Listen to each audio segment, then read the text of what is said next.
you have access to a spirit, a strength that enlarges and empowers you. Even better, you don't need to wait for the next big movement. You can heal the world. It's time for governance by grace. Welcome to Gracearchy with Jim Babka. Brought to you by the Zero Aggression Project. Zap the state and have a nice day. And if you haven't yet got your Gracearchy mug, grace is one of the few things that's left to us, people. I mean, we can choose to practice grace.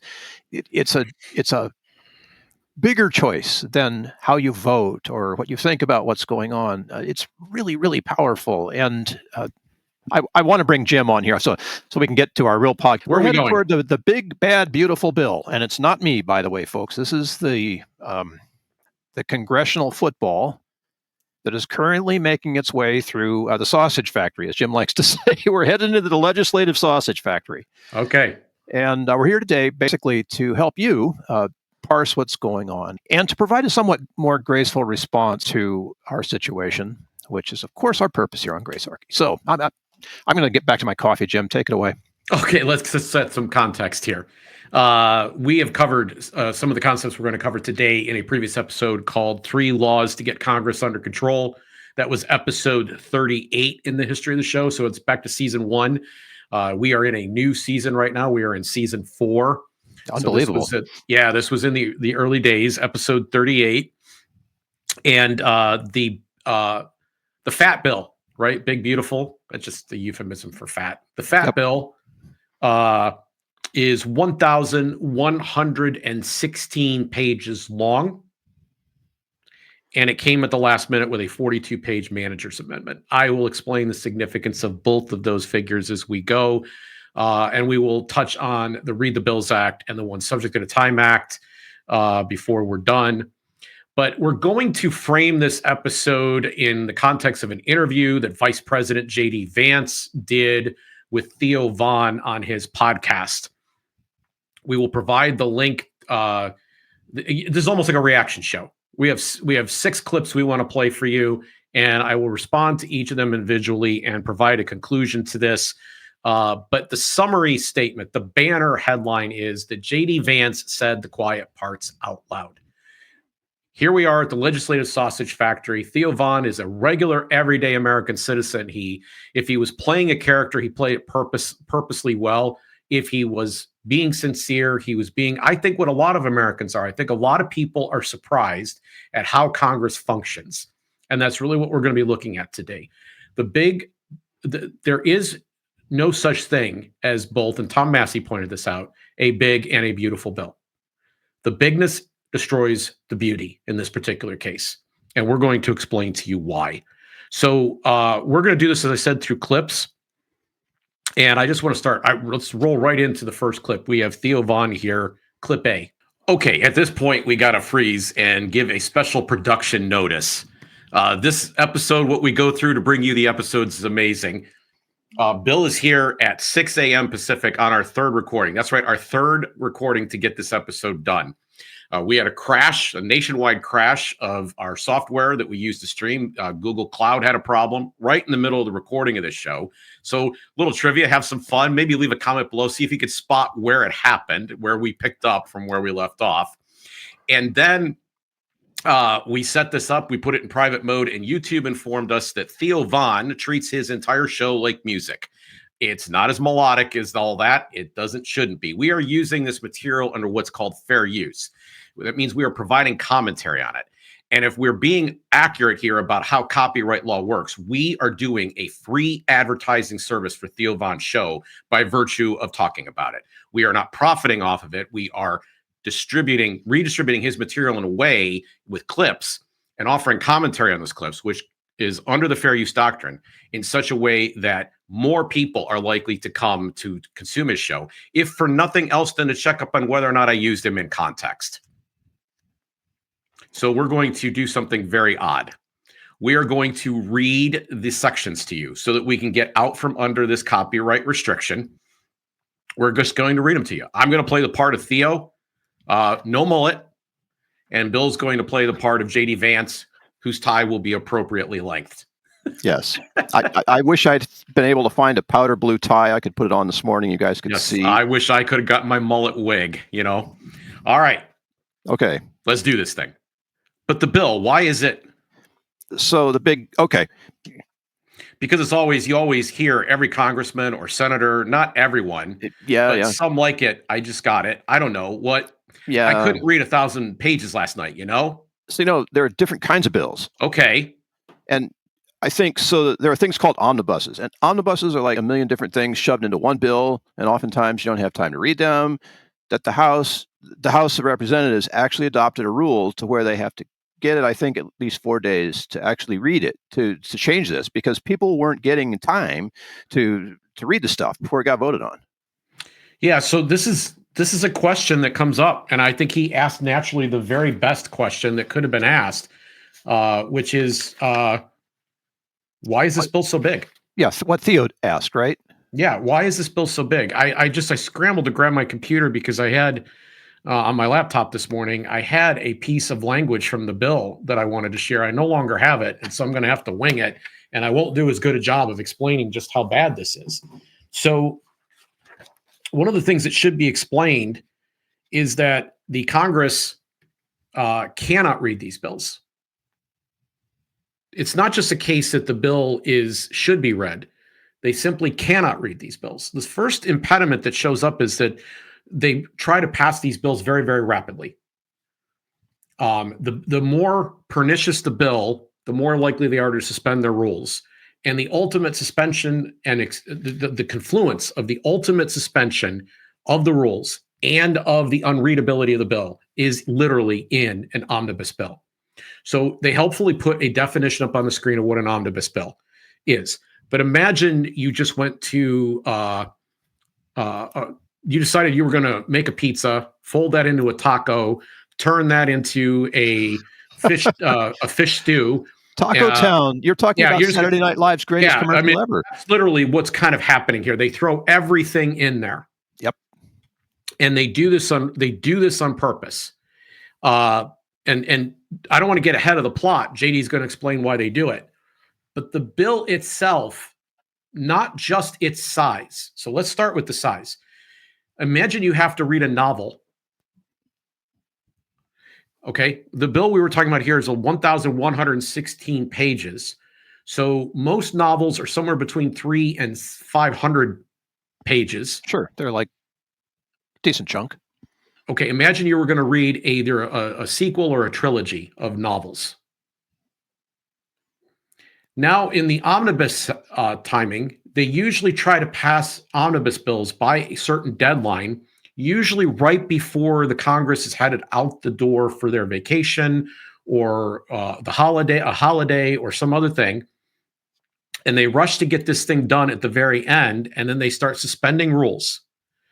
Over the course of the years that I've been talking about this, I am not making up what I'm about to say to you. This is literally how your government functions. There have been times, number one, where a stack of 1,000-page bill has had so many changes to it in the hours before the vote that the final copy is not available until the night before. And that final copy, to make matters worse, has arrows written on the page, handwritten on the page, notes in the margin, post-it notes attached about things that they didn't have time to get into the final printed version. And there have been times where, because of the late moment at which they're publishing it, they only produce 2 copies, one for the Republicans, one for the Democrats, so that we're supposed to believe that every legislator is going to crowd around the speaker's shoulders and the minority leader's shoulders, and they're going to use their Evelyn Wood speed reading simultaneously as the speaker or the minority leader flips the pages. That's how bad this system runs. This is the norm, folks. And the bigger the bill, and in fact, on virtually every omnibus, the more likely this is to happen. So but I'm not done, because the reading is impossible. I actually just compared this wrongly. The metaphor fails. in comparing it to novels. I was just trying to give you a sense of the size of the reading that you would do. But a novel's actually interesting, theoretically, right? Yeah, it holds your attention in some way. You wouldn't keep reading the novel if it wasn't. But now imagine that you're reading something that says U.S. Code 1027A Part 2 will be amended in the following way. Starting with paragraph 4, we're going to move to paragraph 6. Yep. And we're going to insert a new paragraph 3, which reads, and then when you go down and start reading, it says, strike the words, go to the store and replace them with go to the place in section whatever. And I'm doing a bad job of this. I was actually I failed. I didn't print out the other thing I needed before we came on the show. I was going to read a section of the Big Beautiful Bill to you so you could see just how bad this is. But you would have to have with you, while you were reading the bill, a section of the U.S. Code right next to you. And then you would have to start marking out what changes happened in it. You would have to start amending it right there on your own because it's not part of the bill itself. It's this content that you're not being given. What got taken out? What is in? Okay. And only then would you actually have something. So reading the pages would be insufficient, but it's still not getting to how bad this is.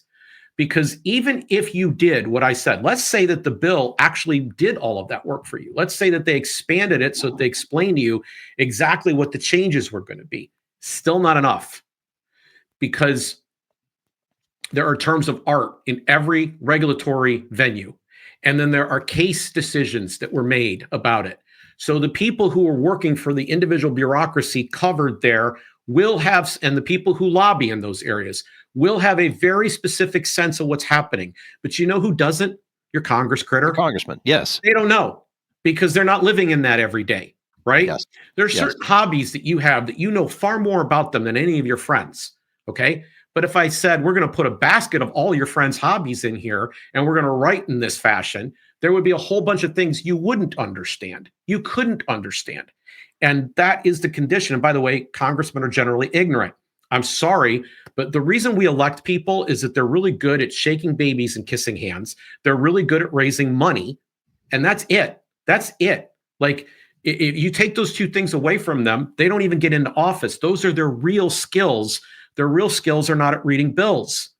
So I actually am going to make an argument here today before we're done that it doesn't matter whether or not that they can read anywhere as near as much as it matters where another group can read.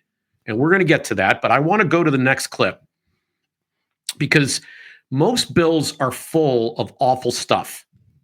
And the advocates of them almost always say, hey, this one is different. It's full of great stuff. And you don't want to lose the great stuff, do you? And this is, after all, one beautiful bill. So let's roll that clip. So remember, because of the copyright restriction, Bill is playing Vice President Vance and I'm playing comedian Theo Von. The way to think about it is basically, if you look at the campaign speech I gave back in September 2024, and I said we're going to cut taxes on tips, we're going to have no taxes on overtime, we're going to cut taxes on Social Security, we're going to secure the border, we're going to build more border wall, we're going to hire more Border Patrol agents, like all that stuff. All those promises are in this bill. Okay. So the way this particular piece of legislation was conceptualized, rather than take up time on a bunch of random different stuff, why don't we just do everything, or at least most of the things that we campaigned on, and that can be done through legislation and put into this bill? So sure, he mentions 5 things. You don't need 1,000 pages for 5 things. There you go. There you go. Okay. And if this was all the bill was covering, maybe they'd have an argument. Okay. I believe the bill should be limited to one topic. We're going to actually make a specific case for that and show how to make that happen before we're done with the episode here today. But you hit the nail on the head.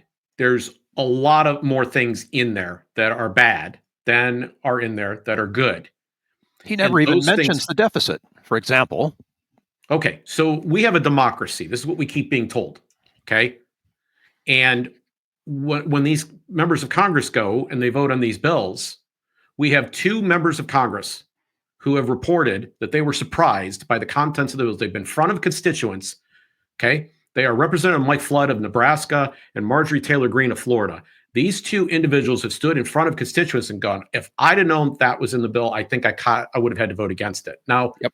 only 3 representatives. It's in the Senate right now. This is why we're bothering to have this program.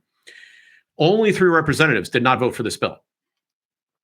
3 voted against and 1 voted present. There were 2 absent. I'm not counting them. I have no idea what their actual stance would have been.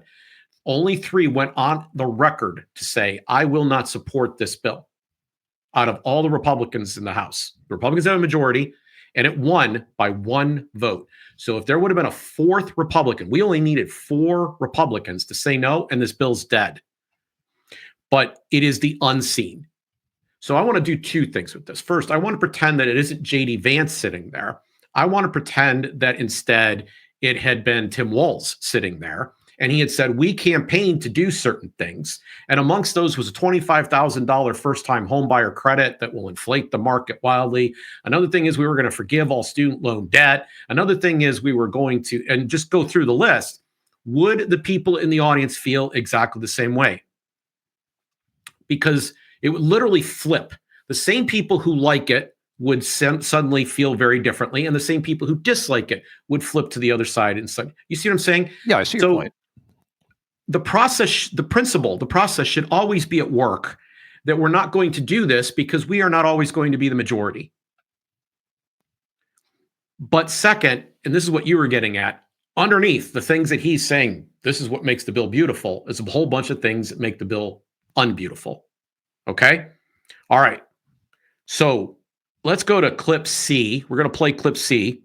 And this one explains why they cluster fill a bill. Reminder, Bill is playing J.D. Vance, and I am playing Theo Vaughn. The political answer to your question okay, so let's just say I'm not going to name names. I don't want to embarrass anybody, but let's say you've got some Republican congressmen who really love no taxes on tips, but they're a little squishy on the border stuff. They don't agree with what we're doing on the border, okay? Or let's say you got somebody who really loves what we're doing on the border, but they don't necessarily they don't want to cut taxes for one reason or another. Right. If you take enough of this stuff, of our promises again, and put it together, you say, look, even if you disagree with parts of it, this is what we campaigned on writ large. And so we got to vote on this thing and make it happen. So first of all, can I just make a suggestion here? Yes. We need a pair of scissors. Because J.D. Vance's tie is about 8 inches too long. Well, that's becoming something of a right-wing fashion trend. Yes, in honor of, yeah. Hence the comment. I grew up watching Schoolhouse Rock, and there was a bill up on Capitol Hill. Didn't we all knew this, right? Yes. And the premise of that video is a lie. Let me explain, okay? Bill was lying to you. And Bill's lie was that he couldn't get past because he had to get everybody to agree with his proposal. But Bill wasn't a proposal. Bill is fat. Bill has lots of things hidden in him. Now, if you were to go and you were to set down a bag full of money in front of your congressman, and you were to say, I will pay you this much to vote for the bill. Number one, you would be accused of bribery, and you would be facing a prison sentence for that act. Just the act. It's your money. You could do whatever you want with it, but apparently one thing you cannot do with it is go set it in front of a congressman and say, in exchange for your vote, I will give you money. You will go to prison for bribing that congressman.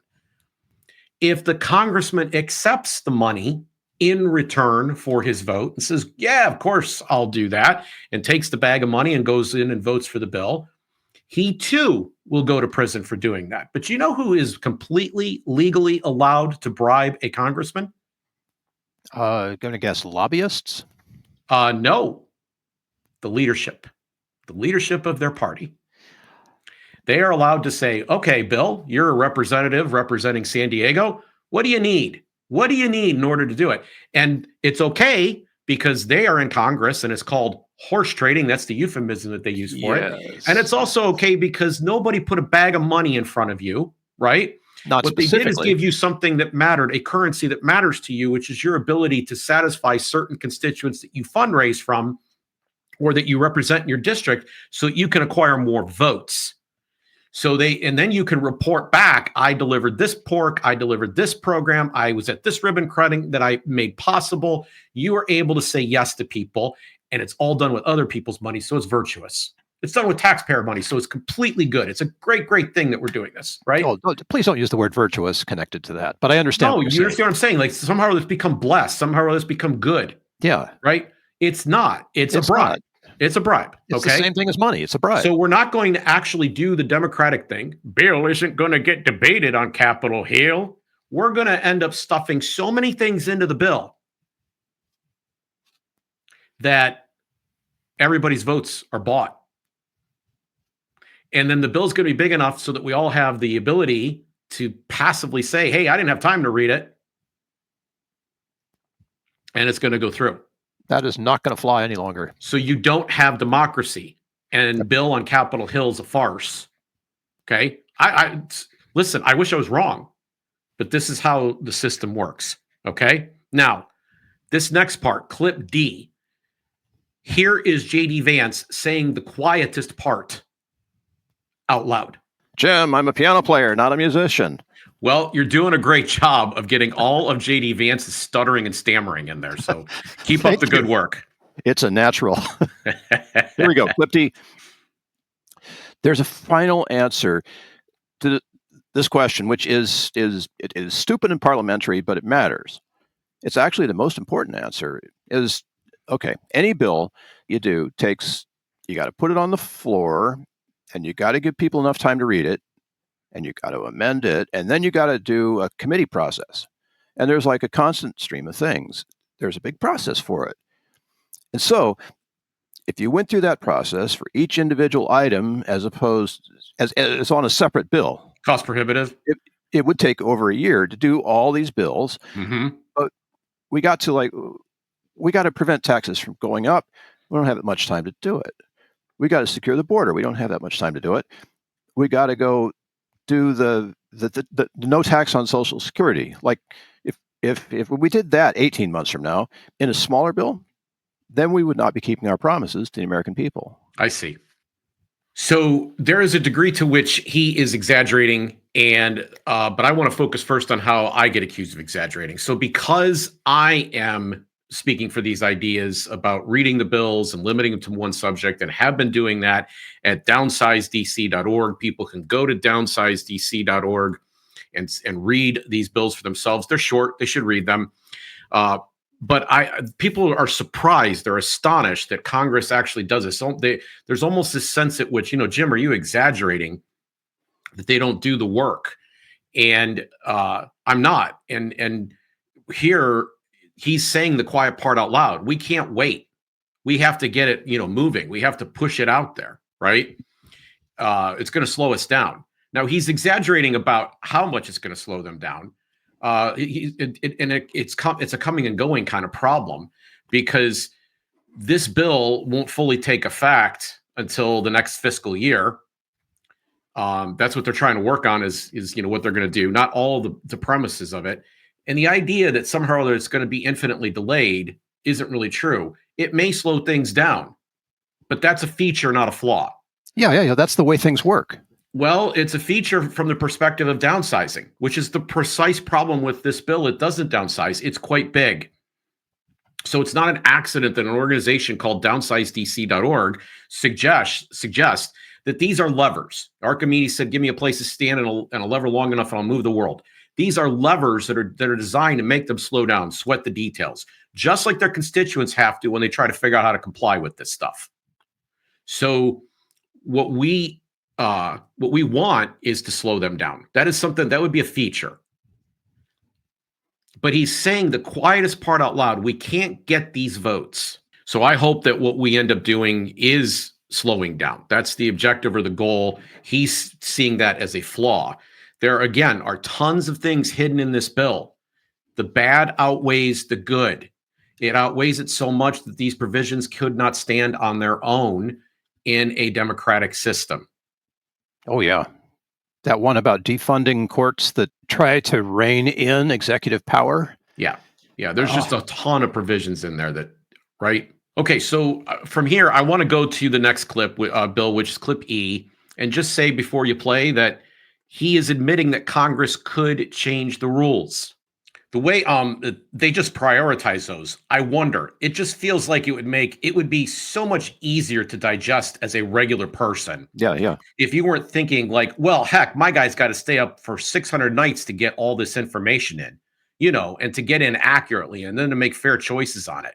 Yeah. I mean, I think the answer to your question is you could do that, but Congress would have to change its procedures. And could Congress do that? They could. If they voted to do it? They could. 100% they could. And the only reason they haven't is that the American people haven't insisted they do so. That's it. That's the whole explanation. Okay. So here's the deal. I actually care less about whether members of Congress read these bills than I do that the public has a time to read the bills. In the Read the Bills Act, there is a provision that says that after the final reading of the bill, there is a 7-day clock that starts before they can cast their vote. And during those 7 days, the bill has to be presented online. This means two things. One, you can read the bill, ladies and gentlemen, and that matters. And two, everyone else can read the bill, including people who have expertise in areas of the bill, so it could be crowdsourced. Your radio talk show hosts, your news programs, your the groups that you belong to that monitor various things about legislation, all of them have time to report to you in a way that will get out into the public in a crowdsourced way what is actually in the bill. And you have time to give your representative feedback. Okay? This is crucial because they're not going to, under no circumstances, we get asked, in fact, we've been criticized. How do you know they read the bills? You pass this law, Jim. How do you know they'll actually read the bills? As if there's some perfect solution to this problem.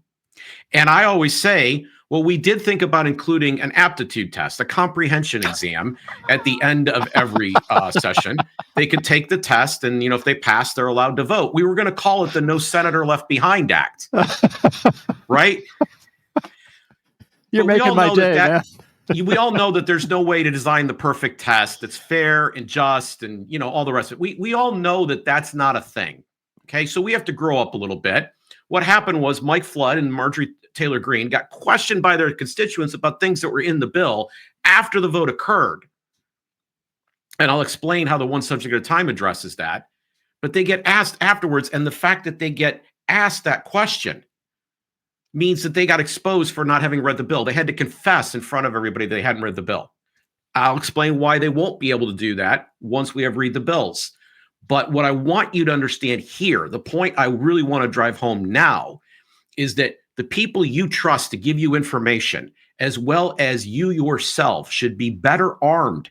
You should have enough time to consume the content and then give them feedback, because much more important to them than what is in that bill is what you think of it. We got one more clip to cover, and that is about the 72-hour reading rule. Representative Thomas Massey said the House has a 72-hour rule which requires the bill to be posted 72 hours before passage. What does that even mean? Yeah. I'd never heard that before. And look, I mean, Thomas Massey and I get along. But my understanding is that the bill text was people have read, literally weeks to pass it or to read it. And the reason, okay, here's the criticism I'd give of what Thomas Massey is saying right here is what's going to happen is the Senate has to vote on this bill, and then it has to go back to the House, and it may change like 1%. Like the Senate may change a sentence or paragraph here or there, but it's going to fundamentally be the same bill. So the idea that people haven't had an opportunity to actually read it is ridiculous. they're in fact going to have to vote on it again before it even becomes law. So they'll have more time? They'll have more time. Got it. Like by necessity, by law, they have to. Understood. And Bill, I just want to congratulate you on being a model vice president. How did it feel to be vice president in these clips? Oh, it's such a sense of power. I can hardly wait. If the big guy goes, it's all mine. So the reason that the representatives signed on to this is that they go back home into their district at election time, or it was much more immediate in the case of Marjorie Taylor Greene and Mike Flood. And they get called out on the fact that they voted for things that they never, ever would have supported. It looks like they lied to their constituents. And the further back on the bench you are, if you're not one of these cardinals, you have no control over what is going in these bills, but you are expected to support. There is an active carrot and stick system. We don't have time to get into it, but the short version of it is your representative doesn't represent you. They represent their leadership. If they go along, they get support in their district when they go back home to run. If they and the opportunity to go up the ladder into higher positions on committee assignments that they desire. But if they don't go along, they get a stick. They get primaried. Money gets taken away. They don't get the money or support. Their opponent gets that money or support because they want people who will obey the leadership. And all of you comply. You all play along. When you vote Republican, you all play along. When the Democrat, you all play along. You will unseat, in most cases, a congressman doing the right thing because his own party destroys him. And they all know this. They all know this. So you could count in every single Congress on one hand the number of people who stand up to leadership. The only exception to that was last term when there were close to 20 of them that stood up to the leadership. Yeah. But the rest of the time, this is not what happens because they understand the carrot and stick system. So the people on the backbencher, we got up to 27 co-sponsors because they understood one subject at a time. I'm not going to have those ads run against me when I get back home because I will be able on one issue every single time to vote my conscience, to vote the thing I promised to my constituents. Instead of having it all mashed together, like yes, yes. So the bills, yes. So let's take them. Read the bills first. Okay, read the bills. Says that every piece of legislation, before it comes to a final vote, I want to underline final vote. They're going to pass it into law. I don't care about all the preliminary votes. I care about the final vote. So every bill, when it comes to, by the way, the House could be voting on the final version of the bill before it goes over to the Senate. This is something J.D. Vance left out because if the Senate just simply says, oh, we agree with what the House sent over, that was the final vote in the House. It only becomes a reconciliation when there is a difference between the two. Right. So just to be clear, final vote, there has to be a literal word for word in order reading of the bill by a clerk to the House assembled. The whole bill has to be read aloud. And while it's being read aloud, there needs to be a quorum. I'm willing to negotiate on this when we get close to passing it, but essentially the Constitution defines a quorum as 50% plus one. So the only times bills are going to get there is when there's enough votes that they want to sit through it. And when they go and they sit through this, if the bill's long, there's a saying, the mind will procure what the hiney will endure. Most preachers are taught that when they're in seminary, right? Shorten your sermon because people will stop, they'll tune out. So if the bill's too long, right, they're going to start shortening those bills if they have to sit through it. So we have a read aloud provision. Then before they are going to cast a final vote to pass the bill, they have to sign an affidavit. Go back to Marjorie Taylor Greene and Mike Flood. The affidavit says, I have heard the bill read or I have read it for myself before I cast a yes vote, an affirmative vote, to tax you, to regulate you, to pass a new law, to advance a program that's going to regulate or bind you in some way.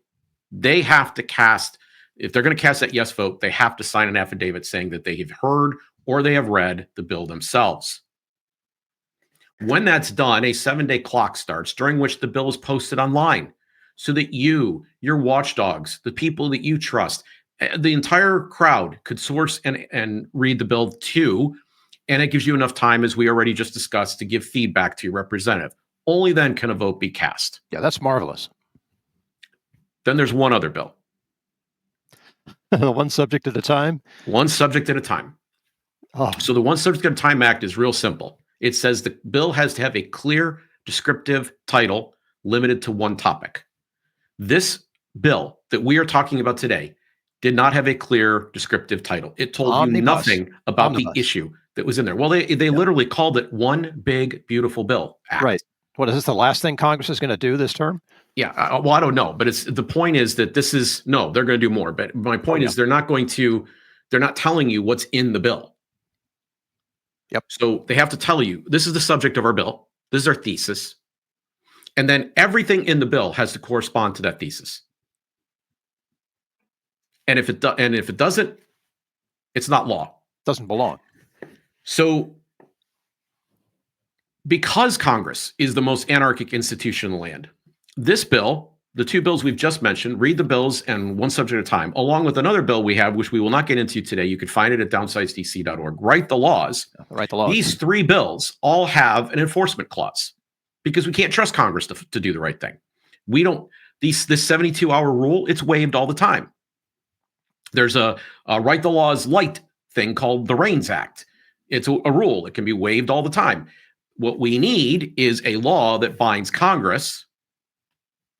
And when that, if we do that, then they have to follow the procedure. And you say, well, what's the enforcement mechanism? Glad you asked. Let's say, Bill, you have not paid a tax or a fee that was passed in one of these bills, or you will find yourself in the dock for having violated some regulation or law passed in these. You can make a defense as simple as this: Your Honor, the Congress did not follow these procedures. Read the bills or one subject as appropriate. Did not follow these procedures in passing the law, and the judge is instructed to kick the case with impunity, meaning it can never be brought up against you again. Ergo, they can waste as much time passing as many bills where they don't follow the procedure as they want. So long as you're not bound by it, it don't matter. It's trivia. It's them playing games, right? Yeah. Yeah. And by the way, they do this all the time. They also pass things called resolutions, which don't have any binding effect. So they effectively would not be passing a law. They'd be passing a resolution. They wouldn't be passing a budget. They'd be basically passing a resolution.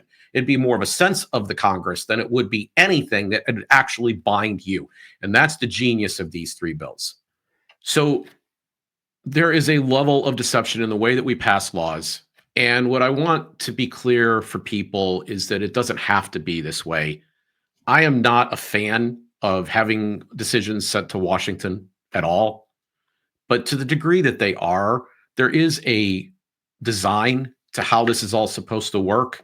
And it is not working the way it's supposed to. And the result is that you're not being represented. So everyone understands at some point, maybe you've had some kind of fiduciary responsibility in your life for another person. Maybe you've had power of attorney. People, a lot of the representatives are accountants and lawyers, so they understand what co-signing means and power of attorney and all these other ideas, right? Our representatives are delegated to go act on our behalf. And if a law is going to be binding on you and you have to sweat the details of it, shouldn't Congress have to sweat the details before they impose it on you? And shouldn't you have a say, even at the final hour, about whether or not your representative should go forward and vote for the thing? And if this inconveniences the people who are your employees a little bit so that they have to return to work, they're still going to get paid. They have to return to work and do it again. So what? I just think that a lot of the friction and stuff that happens is because people are cheating. They're sneaking things in that don't belong. They're passing monstrosities that impact far too much of our lives. If they were forced to slow down, if they were forced to deal with everything one step at a time, if they had constant feedback from us, wouldn't the result give us a more graceful, harmonious society?